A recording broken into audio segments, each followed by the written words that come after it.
হেই, কেমন আছেন আপনারা সবাই? আশা করি সবাই ভালো আছেন। আপনি কি জানেন অতিরিক্ত ঝাল খাওয়া কি শরীরের জন্য ভালো নাকি খারাপ? ঝাল জাতীয় খাবার প্রতিদিনই কম বেশি আমরা সবাই খাই। তবে কিছু কিছু মানুষ অতিরিক্ত ঝাল খেতে খুবই ভালোবাসেন, যা দেখলে হয়তো অন্যদের জিহ্বায় জ্বালা পোড়া শুরু হয়। তবে জানলে অবাক হবেন, ঝাল জাতীয় খাবার শরীরের জন্য অনেক উপকারী। বিভিন্ন রোগের সমাধান মেলে ঝাল খাবারে। ঝাল ও মশলাদার খাবার খেলে জিহ্বার রিসেপ্টর গুলোতে জ্বলন্ত অনুভূতি হয়, যা মরিচে থাকা ক্যাপসাইসিনের কারণে ঘটে।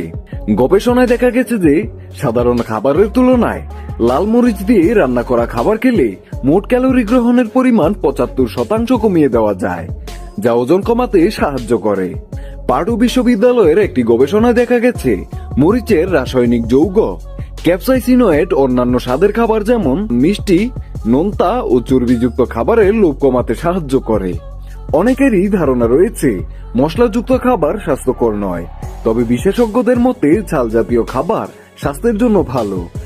তাই বিশেষজ্ঞদের মতে নিয়ন্ত্রিত পদ্ধতিতে মশলাদার খাবার খেলে অনেক উপকার পাওয়া যায়।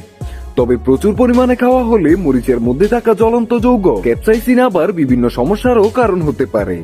বমি ও ডায়রিয়ার মতো তীব্র স্বল্পমেয়াদী লক্ষণগুলোর কারণ হতে পারে।